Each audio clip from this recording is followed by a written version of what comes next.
Livro 5 das relações jurisdicionais com a autoridade estrangeira. Título único. Capítulo 1. Disposições gerais. Artigo 780. Sem prejuízo de convenção ou tratados, aplicar-se-á o disposto neste título à homologação de sentenças penais estrangeiras e à expedição e ao cumprimento de cartas rogatórias para citações, inquirições e outras diligências necessárias à instrução de processo penal. Artigo 781. As sentenças estrangeiras não serão homologadas nem as cartas rogatórias cumpridas, se contrárias à ordem pública e aos bons costumes. Artigo 782. O trânsito por via diplomática dos documentos apresentados constituirá prova bastante de sua autenticidade. Capítulo 2 das cartas rogatórias. Artigo 783. As cartas rogatórias serão, pelo respectivo juiz, remetidas ao Ministro da Justiça, a fim de ser pedido o seu cumprimento por via diplomática às autoridades estrangeiras competentes. Artigo 784. As cartas rogatórias emanadas de autoridades estrangeiras competentes não dependem de homologação e serão atendidas e encaminhadas por via diplomática, e desde que o crime, segundo a lei brasileira, não exclua a extradição. Para primeiro, as rogatórias, acompanhadas de tradução em língua nacional, feita por tradutor oficial ou juramentado, serão, após exequatur do presidente do Supremo Tribunal Federal, cumpridas pelo juiz criminal do lugar onde as diligências tenham de efetuar-se, observadas as formalidades prescritas neste Código. Parágrafo 2º. A carta rogatória será pelo presidente do Supremo Tribunal Federal remetida ao presidente do Tribunal de Apelação do Estado, do Distrito Federal ou do território, a fim de ser encaminhada ao juiz competente. Parágrafo 3º. Versando sobre crime de ação privada, segundo a lei brasileira, o andamento após o exequatur dependerá do interessado, a quem incumbirá o pagamento das despesas. Parágrafo 4º. Ficará sempre na Secretaria do Supremo Tribunal Federal cópia da carta rogatória.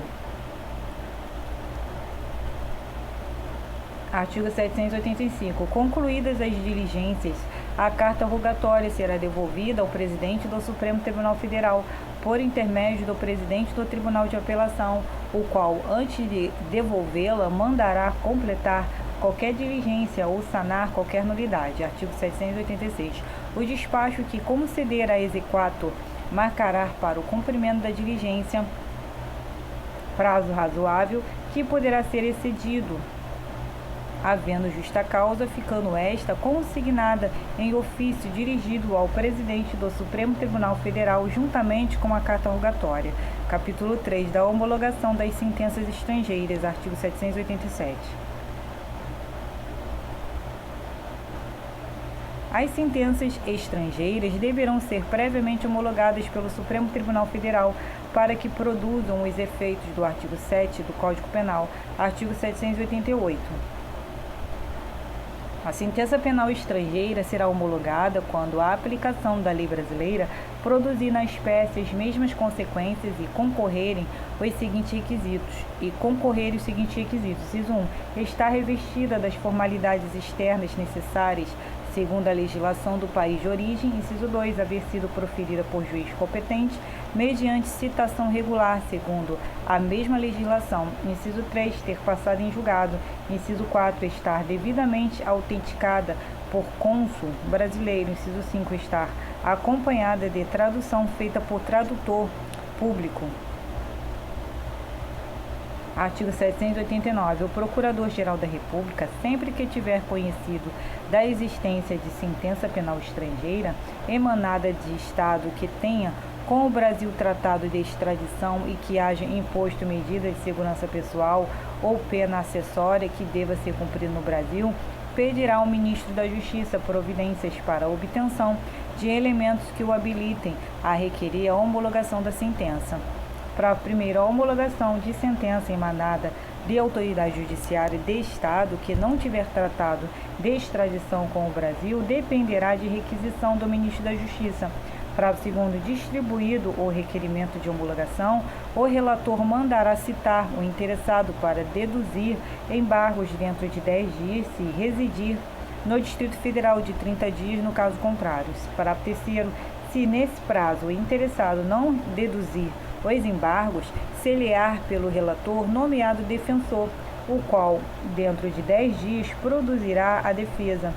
Parágrafo 4º. Os embargos somente poderão fundar-se em dúvida sobre a autenticidade do documento, sobre a inteligência da sentença ou sobre a falta de qualquer dos requisitos enumerados nos artigos 781 e 788.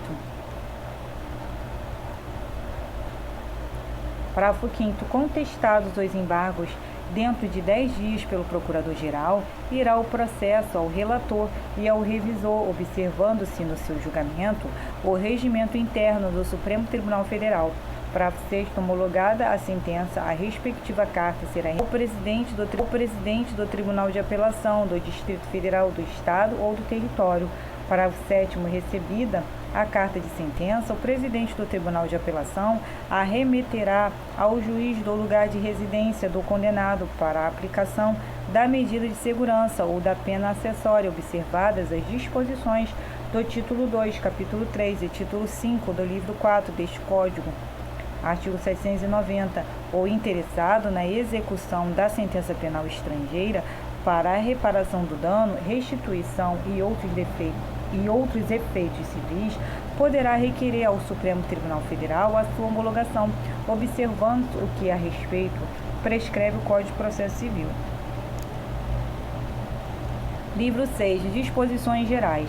Artigo 791. Em todos os juízos e tribunais do crime, além das audiências e sessões ordinárias, haverá as extraordinárias, de acordo com as necessidades do rápido andamento dos feitos.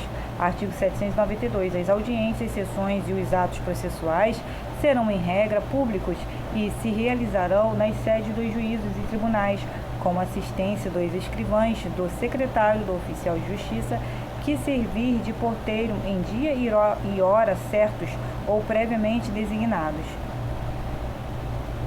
Parágrafo 1º.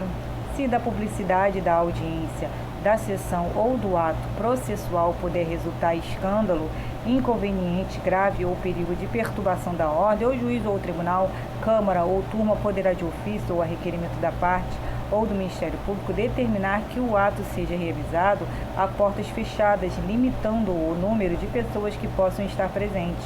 Parágrafo 2º. As audiências, as sessões e os atos processuais, em caso de necessidade, poderão realizar-se na residência do juiz ou em outra casa por ele especialmente designada. Artigo 793. Nas audiências e nas sessões, os advogados, as partes, os escrivães e os espectadores poderão estar sentados. Todos, porém, se levantarão quando se dirigirem aos juízes ou quando estes se levantarem para qualquer ato do processo. Parágrafo único. Nos casos da instrução criminal, perante os juízes singulares, os advogados poderão requerer sentados. Artigo 794. A polícia das audiências e das sessões compete aos respectivos juízes ou ao presidente do tribunal, câmara ou turma, que poderão determinar o que for conveniente à manutenção da ordem. Para tal fim, requisitarão força pública que ficará exclusivamente à sua disposição. Artigo 795. Os espectadores das audiências ou das sessões não poderão manifestar-se. Parágrafo único. O juiz ou o presidente fará retirar da sala os desobedientes, que, em caso de resistência, serão presos e autuados. Artigo 796.